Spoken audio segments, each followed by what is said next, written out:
everyone. Welcome back to our podcast, No More Secrets. As always, I'm your niece, Katie Albrecht. And I'm your aunt, Mary Albrecht. And today we are so honored to have Matt Beck on our show. Before I say any more, why don't we just have Matt say hello to the listeners? Hello, everybody. There you go. Hello. He's got even more of a northern accent than we do.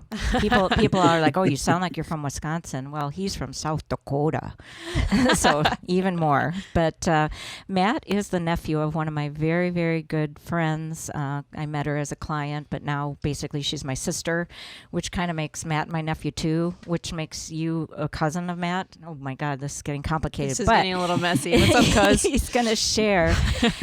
He's only 30 years old, and he's 2 years out from a major amputation from cancer that started even before that, like probably a year or two before that. And it's such a shocking story, but also an inspiring story of resilience and positive attitude and how you can strengthen the human body as well as the human mind that I thought he would be a fantastic guest for our show because we're all about, the human spirit here and the mental wellness that goes with being healthy.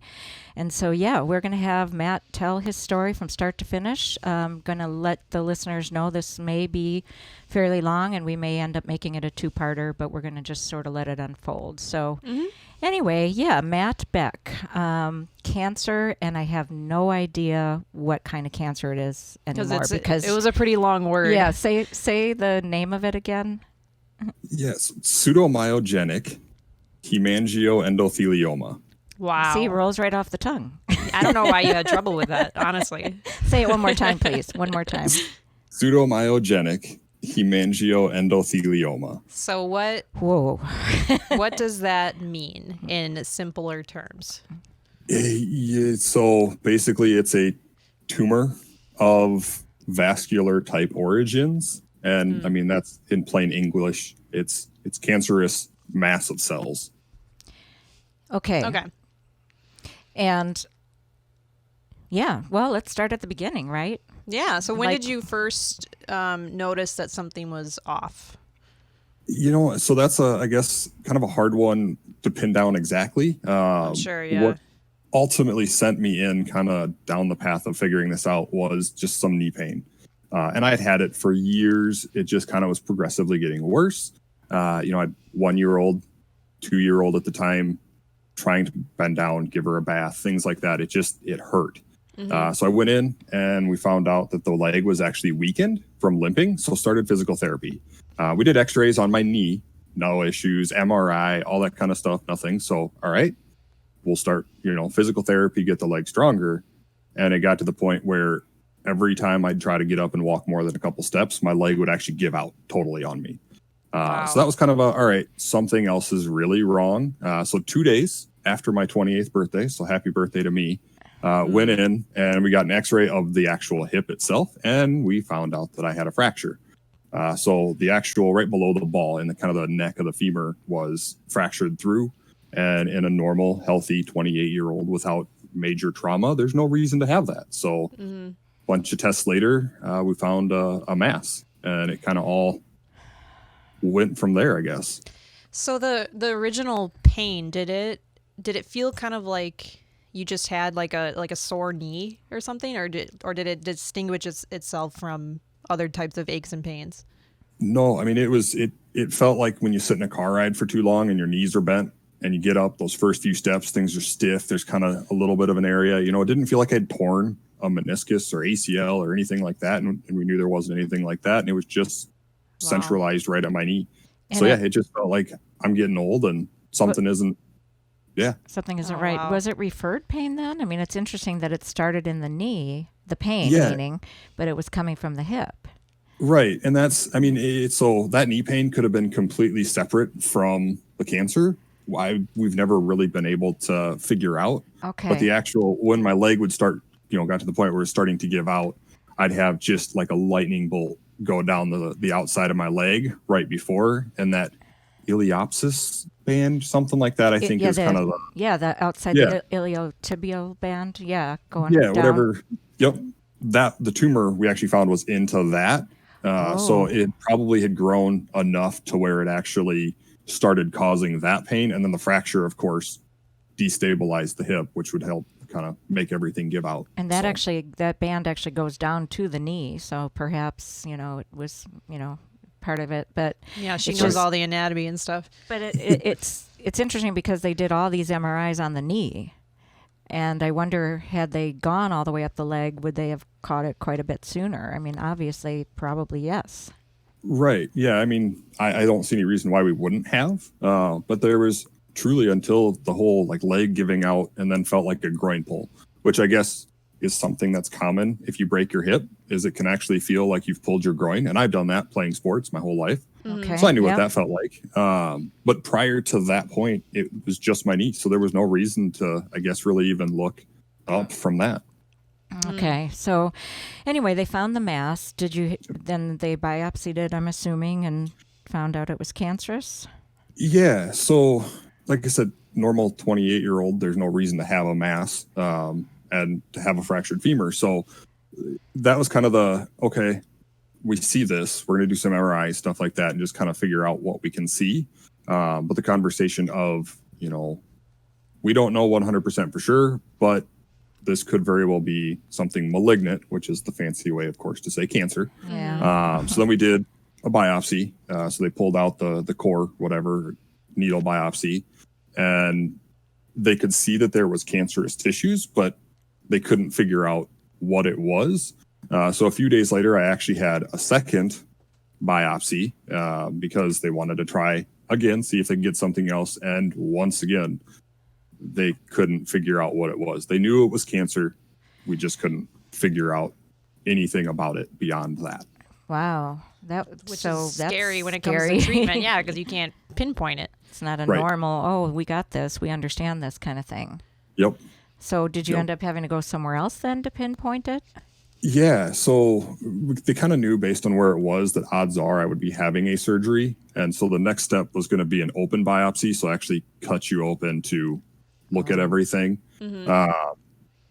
Because there's no orthopedic surgeons in South Dakota, we knew that I had to be transferred out. There was just nobody at home who could help with that. Okay. And Mayo Clinic, kind of that's, the most prestigious, depending on what you're going for, hospital in the United States. By some people's standards, they're in Minneapolis, or not in Minneapolis, but Rochester. So a few hours away, that's where most people end up. Okay. But all of their folks were gone. They were at a conference when I was in the hospital. And so Wow. my orthopedic surgeon back home actually studied under the University of Minnesota orthopedic department. Okay. And they just happened to have a sarcoma cancer expert up there. And I mean, we didn't know that's what I would need at that point, but we knew the surgery that I would need would involve that orthopedic cancerous side of things. So went up there so that they could actually do the open biopsy, kind of where they think they would end up doing a surgery down the road. At the University of Minnesota, which is Yep. where? So that's in Minneapolis, Minnesota. It's Okay. about a 4-hour drive from Sioux Falls. Okay. So, sorry. And you say, so right after they found the fracture, they found the mass, they knew there was some kind of cancer. You were in the hospital the whole time? Yeah. Because yep. So you couldn't walk, right? Or something like that?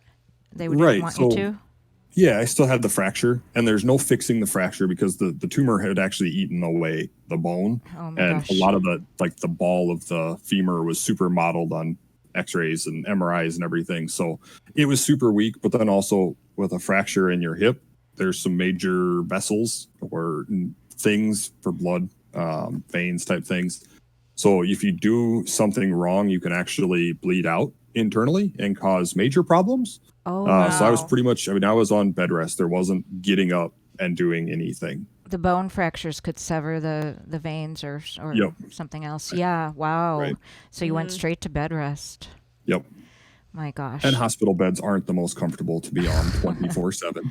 Which is weird. You think they would add a little support or something to I it, always especially wondered about that. Yeah. like if you want Yeah. people to heal, give them a good bed. I mean, Jeez. to start. Nice.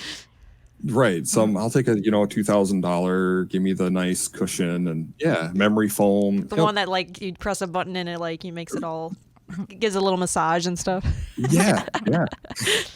So they obviously, what did they ambulance transport you to the University of Minnesota?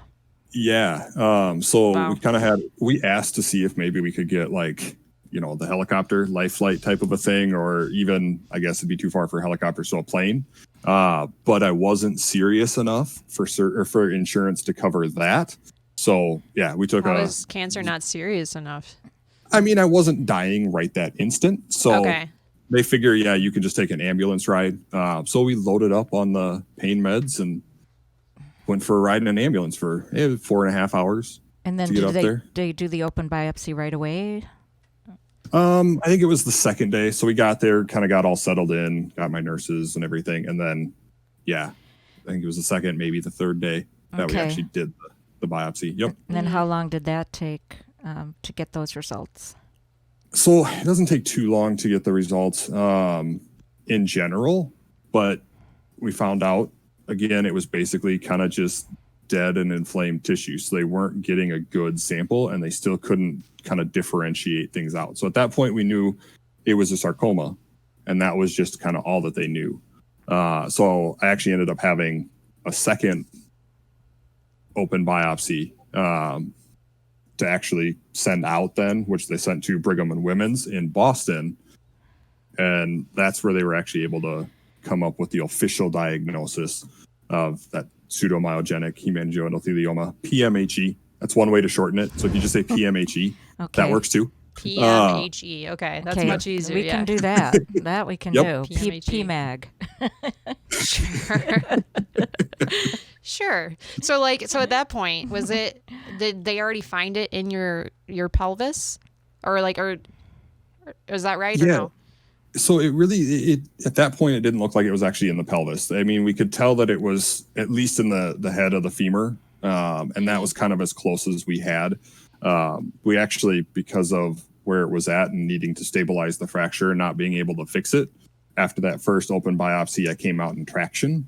So if nobody knows what that is, or if you haven't heard of that before, it's kind of like the old medieval. There's literally just weights, so balls of weight and pulleys, and it holds your limb, head, whatever, And we in a have specific spot. we have a photo of that, of you in the Yes. hospital with the pulleys and your leg up in the air, right? Yep. And we, So we, they- we will be adding that to this episode in the form Awesome. of links. So yeah. So that yuck. Yeah. I mean, Yeah. you can lift yourself up a few inches off of the bed, and that was it. There's a pin that goes through your knee, through your leg, and that's what's attached to the weights and everything and holds it in place. So there's truly no moving when you're in Whoa. traction. Wow. Talk about trapped. Mm-hmm. I'm getting a little claustrophobic. Yeah. attack. Yeah. Do you need to go take a walk or something? Yeah, I'll be right back. Oh, hold on. This will do the trick. Okay, so then what was the bottom line? They were just waiting to decide what to do about the tumor, or Yeah. after they made the diagnosis? Right. I mean, once we kind of figured out what it was kind of twofold. Of one, so after that first biopsy, how are we going to get you to the other side of the river? So there's a river through Minneapolis, and the one side, so the orthopedic side was on one side of the river, and then the cancer stuff, so the oncology was actually on the other side of the river. So they had to actually transport me across the river. Well, when you're in traction, that's not an easy thing to do. Oh, gosh. And there's no tunnel that they can just kind of roll you through. So we were actually super fortunate during the second biopsy that they could pin. So there were some pins in the hip. So I actually didn't have cast. I was out of traction, everything like that. So after that was done and I was stable enough, then they threw me onto the ambulance over to the other side of the river. And we actually hadn't gotten that official diagnosis back yet. And we just started just an osteosarcoma chemo regimen. So high grade sarcoma, here's generally what they throw into you, and let's get that started. So it was a few days after that we started the actual chemo. So was the chemo did you do like a pill, or was it I don't know No. if it like injected into you? Yeah, so all of mine was actually infusion. Okay. So I didn't have any pills or anything. So I had 3 rounds of chemo per cycle. So the first one, it was actually, and I had what's called a Hickman, so a port that comes in here. So it came in right about, I guess, here, and then goes up into your jugular, and the end of it is right down at the top of your heart. Mm-hmm. So that surgery, when I had that done, I didn't get enough of the kind of, let's knock you out so you don't remember this, because they don't actually fully put you under for that one. So I can actually remember there's a funny little curve in my jugular somewhere in this range that they had to kind of twist around through. And You woke so up during it? Yeah. But they would actually send cisplatin was the first one. So I would get that as an infusion for, I think it was 2 hours. Then I would start doxorubicin. So the red devil is another name for it for anybody who's had it. Ooh. And that was actually over 96 hours. So it was a continuous infusion of that over 96 hours. Gosh. So I was inpatient for the whole thing. What I mean, is? Yeah, how do you? We're speechless. Well, That yeah, doesn't just because happen. obviously we haven't experienced this, and it's like how does that affect your body when it's just like non-stop for several days? Yeah. So my orthopedic, or not my orthopedic, so not the ortho guy, but the actual oncologist, he and some other doctors kind of, I guess, pioneered, from what I've been able to find and read, that type of a process. So rather than just, we're going to punch you in the face, it's kind of we'll just kind of tap you on the face all day long. So you don't. I didn't mean to the laugh. thought It was just a behind funny visual. Yes. The thought process, I guess, is that it's not quite as harsh, for one. So Okay. it kind of lessens the side effects. And doxorubicin and cisplatin are two super tough ones when it comes to nausea and some of those types of side effects. So it kind of hopefully lessens some of that. But then the other part of their thought process, and what the reason they do it that way, is it's in there longer. So it's actually in your system and giving more time to actually go through and kill stuff. So maybe more effective then. Right. Okay. Right. So then I had a couple weeks of recovery after that. I'd get my new Lasta shot, the week after, because your white counts drop so low that you get any kind of an infection and it's not good.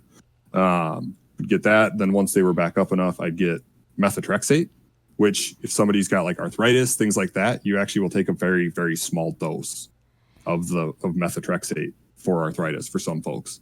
But mine, of course, was maxed out dose, as much as they can give you. And the way that one was described to me the very first time was, what we give you would be a lethal dose unless you were here in the hospital. So that was over, again, a 2 to 3 hour period. And yeah, first intro to chemo is, here's this stuff. Oh, by the way, This one that doesn't have the side effects, it'll kill you. That doesn't make sense. But we'll stop wow. that from happening because you're in our hands. But don't worry. Right. Right. For your killer and your savior at the same time. Yeah. Yes. Yep. And they actually, there's a level then in your system, and that has to be allowed to be up, as high as it can be, because that's obviously what's going to go through and kill everything. Well, then your body eliminates it. So you're 24/7 hooked up for fluids. You actually have to have your urine pH tested every so many hours, because they have to keep that at a specific pH. Otherwise, you'll damage your kidneys and all that kind of stuff. And they give you a medication after 48 hours of the infusion that then kind of helps to protect all of your organs and everything. So without that medication and the constant fluids and the pH balancing, You would die. it would kill you. Yep. Wow. Okay. So then you're in, and once your system clears it, you get to go home. So did you go home? So home, I guess, would be relative for me at that point. So with that first cycle, I was still, I couldn't leave. We'd also, part of it is there was nowhere to go, for me. There actually ended up being, what's called the Hope Lodge.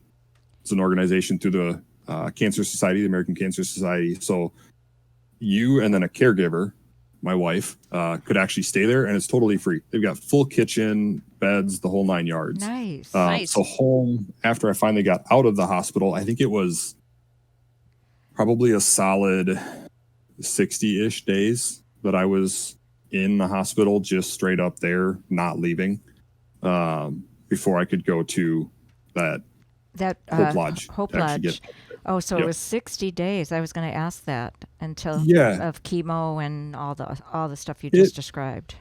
Right. And so part of it was, from May 25th is when I first went in with the fracture. And then from that point, it was a little bit over a couple months before I was actually able to really get out of the hospital and then actually come back to Sioux Falls even.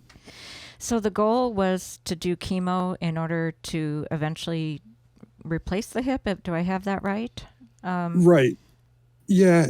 So there wasn't a full plan. It was kind of we're going to see where we're at. So let's do chemo. We'll shrink the tumor because right now it's too big to do any type of surgery without really going in and doing stuff. So we'll do the chemo, we'll shrink it, and then we'll see where it's at. And at that point, we'll take it out unless it's been super effective and then maybe just kind of continue. But odds were that was kind of going to be the plan with surgery. How much needs to be replaced is yet to be seen. Didn't he say that it was the size of a soup can? Didn't you say it was the size of a soup can? Yeah. You would know. Yes. You can ask me too, I guess, but you would probably know better. Yes. Just ignore him. Yeah. If Katie wants to take the rest of it, that's fine. Yeah, he said it was the size of a soup can. Yeah. Okay, there we go. See, I got you. But the tumor was the size of a soup can. Yep. I mean, that's crazy. That is really big. And wait, so that was in your pelvis or that was in your knee or where was that? So that was kind of right in like the hip. So the actual hip, the ball and then kind of down through the femur. That kind of and then soft tissue too. So it wasn't just in the bone, it was actually in muscle and all that. Okay. So the whole thing between the bone and out of that was about the size of a soup can. Wow. Goodness. Wow. So anyway, then you went to Hope Lodge, and how long till you knew you had to have surgery? Yeah, so we did the Hope Lodge, and actually, so I had 2 cycles. That was going to be the plan. So 2 cycles of the chemo, and then we would probably have the surgery at that point, or whatever we needed to do. That's when we'd reevaluate. Okay. So I was actually able to find an oncologist back home in Sioux Falls, administer the chemo. So my doctor in the cities was doing all of the, here's the doses, here's that kind of stuff, but they could at least have somebody back home administer it so I can come home. Oh, okay. So then when we went up there to do the surgery, after chemo to find out what we needed to do for the surgery, that was September kind of time frame. And we found out it was not going to be very quick probably for the surgery at that appointment. Because... Yeah, so the tumor actually, it really hadn't shrunk. They could tell, it was less there, but it really hadn't shrunk. There was still a ton of dead everything all over the place. And it was also into the joint enough, so they couldn't just do the original, like a hip replacement. When, you get older, it was going to actually involve part of the pelvis. So the kind of the socket where that ball sits into, that area would have to come out as well. Okay, and then I think that's when you mentioned you were waiting for a ball and socket. Right. So at that point, I had 3 options. They could either amputate my leg. We're like, well, that's obviously not ideal, so let's not do that. There was a piece out of a company in Germany that we could have within a few weeks. It was just not FDA approved, so there's special release forms and all that kind of stuff to go through. That was kind of the number 2 option, and the ideal option would actually be having basically that socket and everything custom built by some company. But that was going to be at best case a month, worst case, and more than likely it would be 4 months probably before that would be able to be ready. Which is a long time in cancer. Right. Yeah. These things move fast. Yeah. There's no time to delay if you can. So we kind of figured, well, that's not necessarily an option, but let's ask. Maybe they can get something expedited. Like, let's ask and let's keep going. Right. Keep going with the paperwork. And we found out that actually there were 3 companies. They sent a construction bidding process. Here's the information. And there were 3 companies they sent it to, and 1 company could have it ready to go within a few weeks and actually have it in the Twin Cities so we could do surgery. So we said, all right, oncologist said, yep, we can do 1 more cycle of chemo. Let's wait for that. And then once that gets in, we'll do surgery in October. Oh, so you didn't get the part from Germany. You got it We did custom. not. You got it custom built. Yeah. I had a fully customized, as close to God-given, Ball and socket me joint. as we could get. Your ball Yep. and socket joint. Right. Wow. Right. Oh my gosh. Okay. So, the thing about this, we're only like 2% into the story, not meaning there's no rush, but like I'm already like, oh my God, this is so much, but we're only starting, right? I mean, Right. because then, so it finally This is a came lot. in and then you had the surgery. Is that correct? Yep. So October 31st, everything kind of seems to happen around holidays. or Like bigger events in our started story, like Memorial birthday Day, and then right, yeah. So a couple days after my birthday, then we've got that, and 4th of July, that first one we spent in the Minneapolis, and then October amputation down the 31st. And then road. Halloween, Yep. yeah. Good Lord. Halloween, yep. Wow. And that's when you had the hip replacement and ball and Yep. socket replacement. Right. Yep. So it was about a 9-hour surgery to complete that whole thing. It was arranged pretty much of this could be 6 hours to 12 hours. We don't know. It just depends on what all happens. So they took out 8.5 centimeters of actual bone. And I'm terrible with my conversions. So somebody who's smarter than me can convert that into inches or whatever. But it was, a pretty good chunk of my Significant. femur and everything. So I had a big old rod ran down through the femur, and then the custom piece with some bolts, one of which went pretty much, that was about a 5-inch bolt that was sticking into the bone just to hold it in place. Ouch. And then, so after that, I had 3 months of no weight at all being able to be put on it. Were you back in traction or just no weight? No, just no weight. So they use obviously like a cement to kind of help things seal and, your bone and the metal, the implant to stick.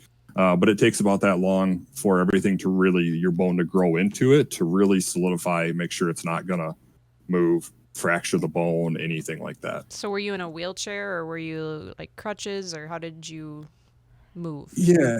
At that point, I used a walker if I was kind of up moving around, and that was more short distance at home.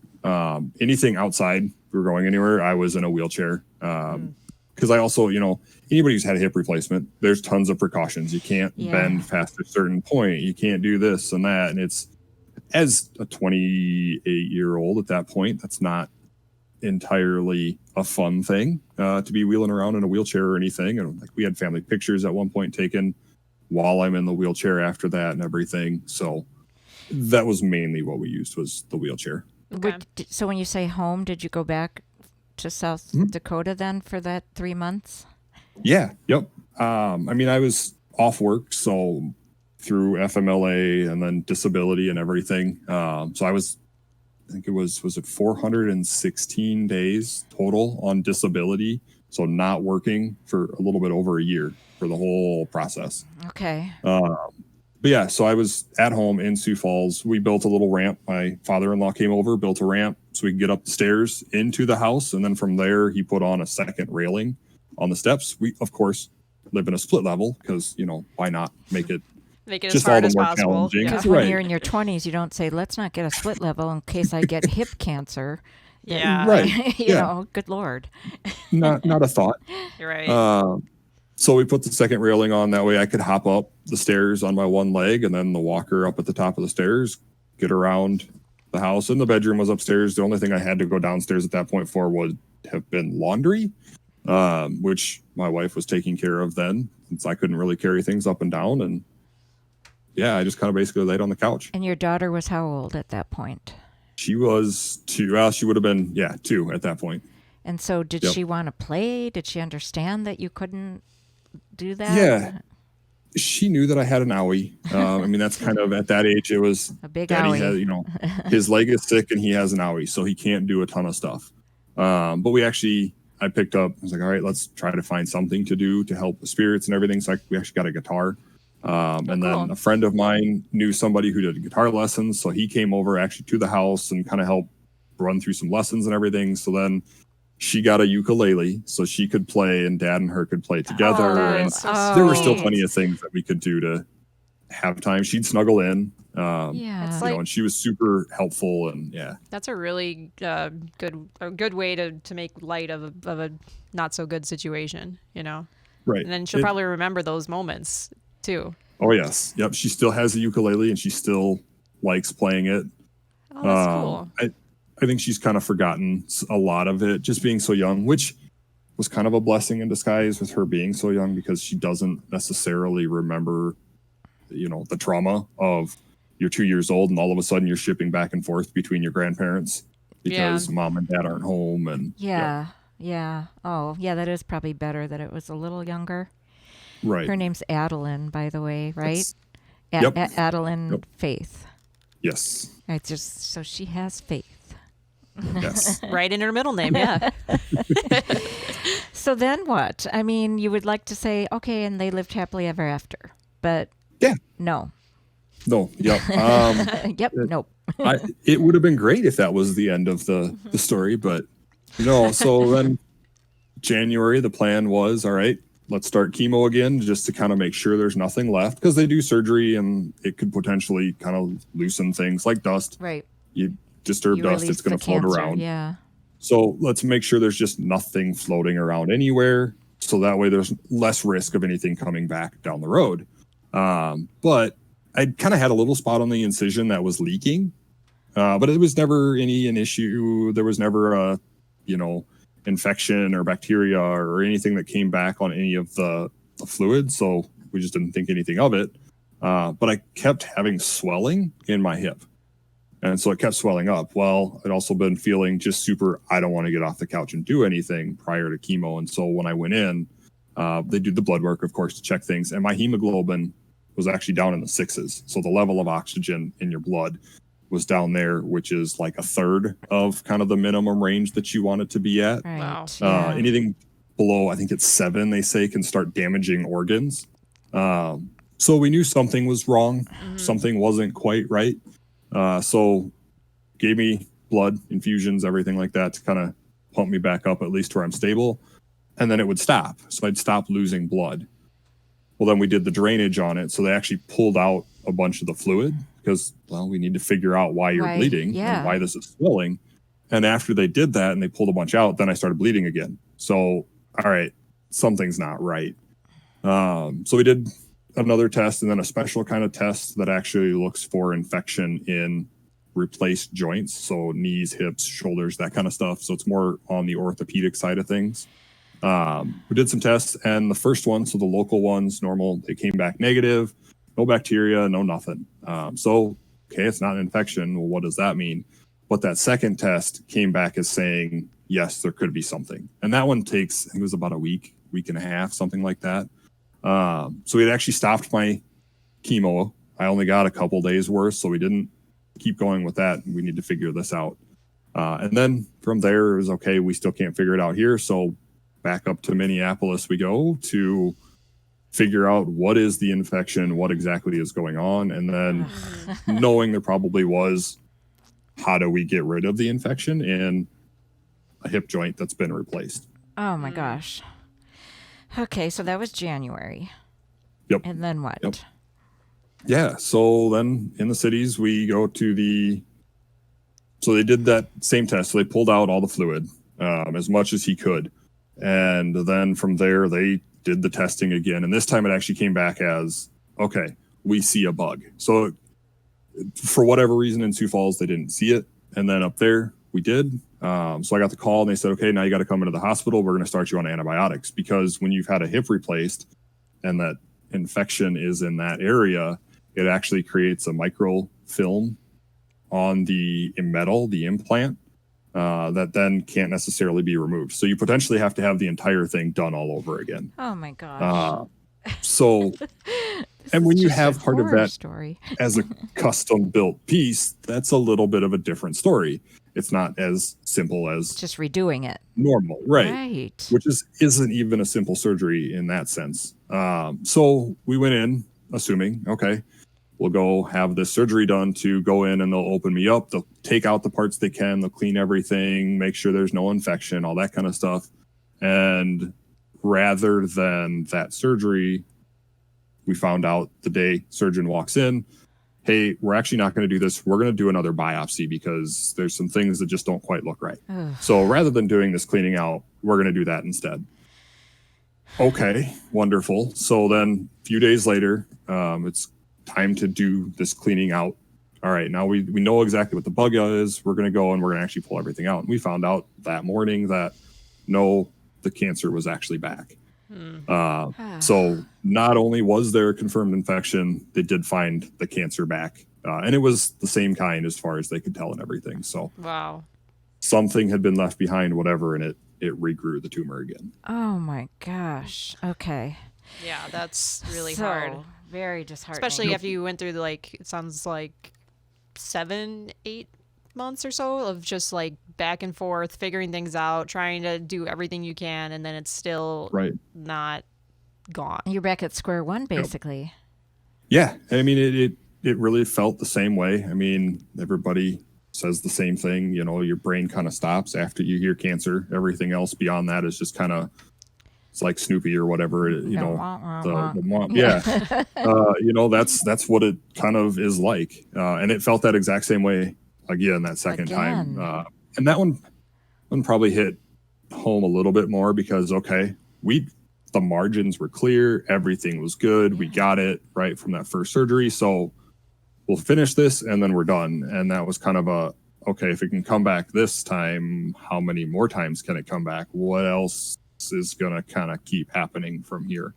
Okay. And, you know, we knew back in October when we had the surgery, we knew there was a 25% chance of an infection. And the statement at that point was, odds are if you get an infection or if the cancer comes back, there's probably not a lot that we're going to be able to do. So I was super excited of, you know, we can clean it, we can keep everything, you know, it's not going to be anything too crazy and complicated. And then hearing that kind of changed things. So that day again, rather than the cleanup surgery, it was, we're going to do another biopsy to take a look at it and make sure. So then you were faced with the same, well, not really the same, because they can redo the hip replacement if the cancer's back. Yep. So, yeah. I mean, with where the tumor was, there wasn't any way to take out, you know, more bone, anything like that. So yeah, that was kind of okay, this definitely changes things. And so what did they say? I mean, that honestly, that day probably sticks in my head more than the other ones, even just hearing that I had cancer, because so Dr. Chang, love that man. He was my orthopedic surgeon. Super dry sense of humor. Super, I mean, not what you normally think of for extremely talented doctors. They usually have a horrible bedside manner, but not him. Okay. So he came in and, you know, I could just tell when he walked in, it was that walk of, okay, this is probably not going to be great news, which was expected. But my wife had actually had to go home so she could be with our daughter. And my parents had been up for the week prior to actually just kind of be up there with me because I was getting antibiotics. So I wasn't going anywhere. It was just in the hospital again. And they had to go home. So I was actually by myself at that point in time. And he came in, and when he asked if he could sit down, that was like kind of this isn't okay. Because when your doctor sits down in the chair, that's a not a good talk coming. And he said, you know, with where it's at, we don't have any options other than to amputate the leg. But because of where it's at and where the infection was, it's not just I guess, normal, for lack of a better term, amputation. It's actually going to be the entire left half of your pelvis and the leg. And that was new from when the first time when they offered to amputate the leg, they didn't mention the pelvis. So if that was, when I'd asked, you know, well, what are my chances of losing, you know, my leg? Well, it's not going to happen. You know, the odds of that are very, very slim. But if you know, there wasn't ever any talk of the pelvis or anything like that. And this time it was not only is it the leg, it's half your pelvis. It's right. And so, I mean, knowing that at least amputation and at least, you know, the full leg, because obviously the pelvis, or not the pelvis, but the ball joint, all that had been eroded. So at least the full leg, I'd at least had some time, I mean, from, you know, October to right at the beginning of February to kind of look up hemipelvectomy, hip disarticulation. So those are the two hip level amputations. The hip disarticulation, you still have your pelvis. The hemipelvectomy is at least part of, in my case, the entire half of the pelvis is removed as well. So I'd had some time to look that up and kind of do some studies and everything. And the quality of life scores between the surgery that I had, so a limb salvage surgery and then a hip level amputation, were the same. It just was kind of a difference in the things that you could or couldn't do, or perceived things you could or couldn't do. So it's never easy to hear. But when you ask, okay, so if we don't do the surgery, what happens? Right, I was going to ask that. Yeah, that's worse. You know, and that's right. Yeah, that was my question to him, straight up, because he did say he's had people decline that surgery prior. So it's not just a given that, yeah, everybody's going to have the surgery. Some people don't want to live that way, and so they decline it. But he said, it's going to kill you. We just don't know if it's 2 days, 2 months, 2 years, but it will kill you. Well, you have a 2-year-old and you're 29 years old. You want to extend Yeah. your life, yeah. Right. Let's have the surgery. That's a pretty easy decision to make at that point. Oh, okay. So you decided to have the surgery. When did you have it? How long did it take to get that arranged? Yep. So we had to do a PET CT just to kind of make sure, and schedule wise, this isn't a small surgery. This is potentially, in some cases, a multi-day surgery. They're not always able to finish it up in one day, so they have to actually leave you open, and then a couple days later go back and finish it later. I know you- that before, and that And I've mentioned that That's to scary. a few people, and it's like, don't they just go all night long? I mean, and just keep trading surgeons or something? Or was that not? I don't understand stopping and packing you open Right. and then starting again. But If it's something, if there was, like a simple surgery, kidney replacement, which isn't obviously, like a transplant, kidney transplant, that's not simple, but at least it's something that's done. And it's something many different doctors can do with a hemipelvectomy. So the level of amputation, it accounts actually for less than 0.5% of all amputations out there. so it's super So rare. they're super rare. Yeah. Yeah. It is one of, if not the most technical surgeries a surgeon can perform wow. in what I've seen and read and everything about it. So you from probably- different. Yeah. So you probably need like different, or the best of the best, and Right. if they need to rest in the meantime, then they gotta rest. So that's probably what happened, right? Yeah. I mean, if it got to the point where it was late and everybody was just dead tired, it's not like we could just swap in, second string. There Got it. Nope. Okay. There's no second string for this surgery. It's only the It's best. gotta be And the if good ones, yeah.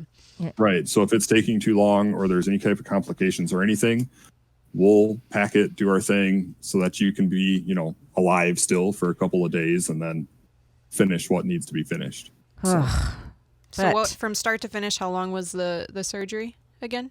So yeah, someone was actually, it was 9 hours again. So the amputation, actually, they were expecting probably closer to 12 plus hours, but it, according to the surgeon, was perfect. I mean, it couldn't have gone any better based on obviously the circumstances and everything. But And they had Yep. many specialists involved. Is that correct? yeah, so obviously there's the orthopedic oncologist. Then you have plastic surgery, because they're the ones that actually do closing everything up, because you're creating a flap.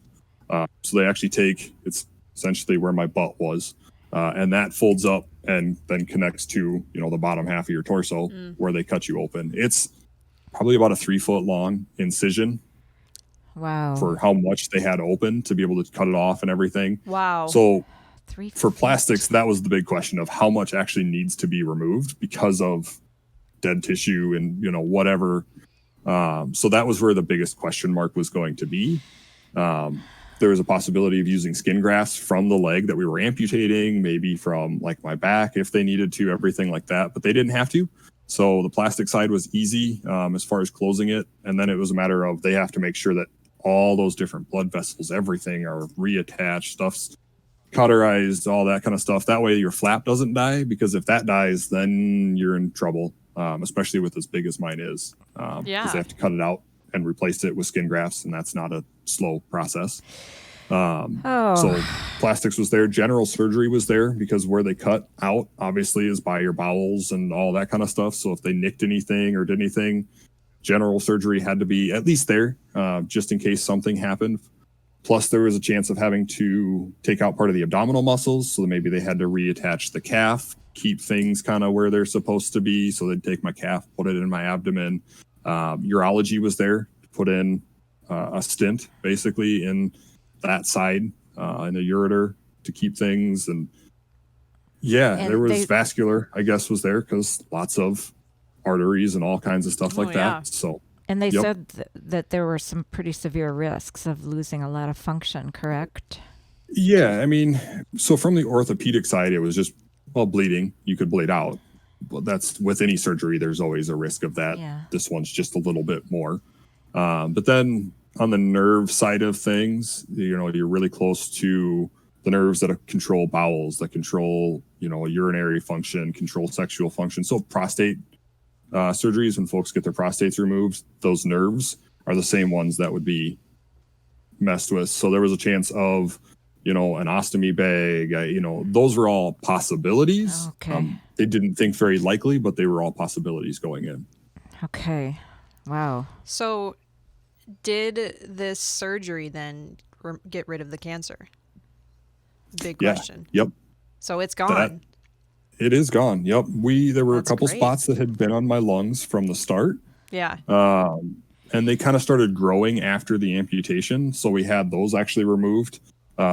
In April of 2020, I had surgery that took a little chunk out of my lung, which sounds crazy to say it just nonchalantly. Yeah. But that was but nothing they're compared. right. Right. Yeah, It's a very small super thing. easy. Just a small little incision. They go in through one hole. They spread your ribs open, cut out the part of the lung, sew it up, and out you go. I mean, hour and a half surgery, something And like it that. was not So cancer? super easy. But yeah, it was just dead tissue. So maybe it had been killed. Maybe it was some previous infection. Nobody could tell. It was just dead tissue. So not cancerous. So yeah, since February 14th, 15th, not Valentine's Day, day after. So But February close. 15th, right, of 2019 is when I was officially cancer free at that point. Do you Wow. remember waking up? I know you. Do you remember what your first thought was? I guess when you like, hey, I'm awake. Did it I go do. okay? Am I gonna be all right? Yeah. And I don't remember if it was my wife or just the nurses at which point, but I've heard that side of the story. So obviously where they're taking stuff off is in an area of certain anatomy. And the first thing that I can remember is, wait a second, is it still there? I don't see one. Oh boy. As in, like, maybe one had been cut off during surgery. So that's the first thing I can remember. And I think it maybe had been my wife asking if there was one or whatever, because of whatever. So my first thought was waking up wasn't, I woke up without a leg. It's, hold up, we didn't talk about taking one of those things off. Yeah, the male parts, basically. Right. Yeah. Right. Okay. But yeah, everything was fine on that. No issues. That's your first thought, though. and But all That's there. your first I mean, thought, it yeah. makes sense, though. I get it, because yeah. That's how you procreate. I mean, that's your thing. Right. So- You start hearing, and when they're asking, somebody is asking, where is one? It kind of throws that thought into your head. Oh. But after that, it was just kind of like, okay, I can tell, you pat the bed where my leg would be, and yep, it's gone. So Wow. Oh my gosh. So now, I mean, that was just the start, because then you had recovery, which was long Right. and arduous, and you had to relearn everything, didn't you, in terms of how to do activities of daily living and yeah, get along? I mean, anything, even just sitting down isn't the same, because without that half of a pelvis, if I relax, so if I'm not leaning on something or I don't have some type of core engaged, I'll just tip right over, because there's nothing to hold me up. It's just soft tissue, and Wow. bladder and stuff like that have kind of moved down into that area. So yeah, I can tip right over. The weebles wobble, but they don't fall down. It's just, I fall down. I don't come back up afterwards. Okay. Uh, By the way, one of the That was the funny. pictures we'll post is, he said he's got a thing that says, "I lost my leg, not my sense of humor." yep. And So so I like finding some of those types of t-shirts. It's actually just a t-shirt. So I've got that one. I've got another one that says leg day. Yeah. Singular, leg. not multiple. Oh, So, that side of things. I've got another one that actually says, I still run better than the government, which I don't, it's a pretty easy thing, unfortunately, nowadays to run better than the government. But yeah, I like that. I would buy that merch. Yeah. that always gets a kick out of people out in public. And then the other one, so ironically enough, generally a human leg is going to weigh 30-ish pounds on average. Obviously, if you're taller, bigger, whatever, more, less. okay. But on average, it's about 30 pounds. Because of all the atrophy on mine, it was actually only 20 pounds. Wow. So we weighed myself prior to surgery, obviously, and then after. That was one of the things that I thought was, how much got removed? I'm curious how much that whole thing weighed. And so one of the shirts that I found said I wanted to lose 20 pounds. This isn't exactly what I had in mind. Oh my gosh. So I enjoy finding kind of some of those funny. They almost make some people uncomfortable in public because, like, okay, how do I react to this? Like, I don't know what to do. Well, So yeah, they're a lot of fun. But they're funny and they make you feel better about the situation. So I think it's great, you know? Right. It's kind of one of those things you can either be super bitter or kind of make light of it as much as you can. And between cancer and an amputation, my sense of humor has gotten far darker and, you know, kind of freaks some normal, if anybody's normal, but kind of freaks most people out. Just some of our sense of humor. well, you know, right. It is. I mean, there's a joke that says, you know, where does a one-legged waitress work? And it's at IHOP. Yep. So speaking of that, Halloween is always kind of fun. There's a guy, Josh Sundquist, and Josh Sundquist is one of the guys who I read a book of his the week prior to my amputation because he had his actually at 14. So he still has the left half of his pelvis, but he had his leg removed because of cancer, left leg, I think it was. At age 14. Maybe it was his right. I forget which one it is now. But yeah, at age 14, because of the cancer. And he actually ended up in the Paralympics for skiing. So I read his book about it and kind of some of the stuff that he went through. But he does costumes for Halloween every year. And one of them was an IHOP sign. Oh, so he's got gosh. just his That's one leg clever. and then the big sign. And yep. Oh my gosh. See, there you go. Yep. Yeah, you get a community. Well, Yeah, let's definitely. back up a little bit. That seems to be my role as the aunt. But let's talk about your recovery then. Did you have to go to a facility and how long? And Yeah, so thankfully I'd already been non-weight bearing on my left leg for so long. I mean, basically since May 25th of 2018, I had never put any weight on it. I had about a week prior to the amputation that I could actually start walking on it. So I had some of that strength built up. I spent a few days in the, main hospital. So a couple days in ICU. First day was, all right, let's just sit up, see how that feels. I could feel my leg going down through the bed. So it felt like the leg was still there, but sticking down through the bed. oh my gosh. So I had a couple days in ICU and stood up for the first day there, and then went over back to kind of my normal orthopedic unit where I'd been forever. And it felt like my second family over there. Yep. Mm-hmm. So the therapist, we started working on, okay, let's stand up, let's walk, right? Because it's your center of balance is completely off because now all of a sudden there's 20 pounds in my case missing. It's just not there. So kind of have to relearn that center of balance. Okay. And then once I was stable enough, the, plastic surgery was comfortable enough with me being, discharged per se. I actually went to an acute rehab unit. Okay. So it's inpatient physical therapy. And you actually have to commit to 3 hours per day. I had to look it up just to make sure I had the number right. So it's 3 hours per day of physical therapy, 7 days a week. Painful. So yeah, between occupational therapy and physical therapy. So both of those. So I had the amputation February 15th, and then February 25th is when I actually got out of ARU. So out of the acute rehab unit, and I was actually cleared to go home. I didn't have to go into like a TCU, so transitional care unit, kind of after just to get a little bit better. I was actually able to go straight home. Wow. From that. So, but I mean, we did everything from, okay, sit down into this couch and then stand back up. We actually played catch. So took a football and threw it and played catch because you learn how to balance and kind of how to shift your weight, things like that. We did a little bit of golf. So a couple of chip shots, swung a bat. So some of that kind of stuff, the fun stuff on the physical therapy side, but then occupational was relearning how to shower. Yeah. How do you sit and balance and do all that kind of stuff? Because again, it's easy to tip over. Plus then you add in the wet factor. Oh yeah. And that's not good. And I still had my Hickman. So those have to have special coverings, the incision, certain restrictions with that. How to load and unload a dishwasher. I mean, they had a little kitchen set up in there. So you'd unload, you'd grab groceries off a shelf, put groceries back on the shelf, get in and out of a car, up and downstairs, pretty much everything that you do without thinking. How do you sit on a toilet? I just have to ask that. So that is honestly the weirdest. Sorry, but it just is like no, it's up there with one of the weirdest sensations. Okay. And kind of those first things of this is really weird. So like at home, our counter is right on the side, so I just lean against the side. If there's a wall, whatever, out in public, try to get one that at least has the handrail or something so I can kind of brace myself. Or it's just straight up and, work on the core. Oh my gosh. And hold sort of yourself lean up. on one side and just, Right. yeah. Yep. Wow. So you're like a year into this, right?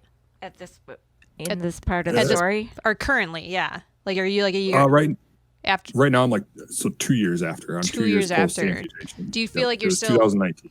okay? So do you think that you were still learning like how to adjust things, or is it pretty regular now? Yeah, I mean, every day there's something potentially to adjust. If I just sat at home and I didn't do things, yeah, I mean, I'd be set. But you buy something. So my chair broke the other day, and so I had to buy a chair. Well, okay, we'll go pick it up from the store.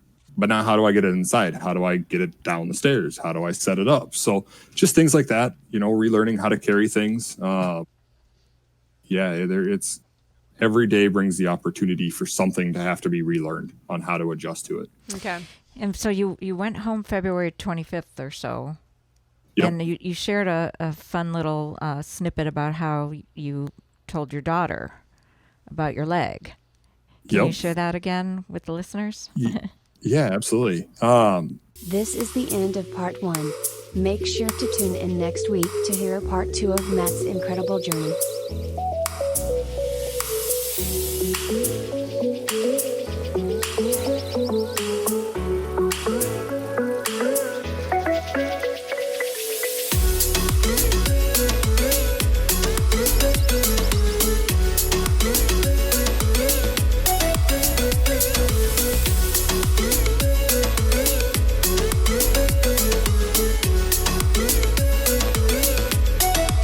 Hey guys, thanks for checking out this week's episode of No More Secrets. If you liked what you saw, subscribe below. And be sure to check out our website, thealbrechtauthors.com, where you can also purchase a copy of our book, Broken Neck. You better f***ing do it.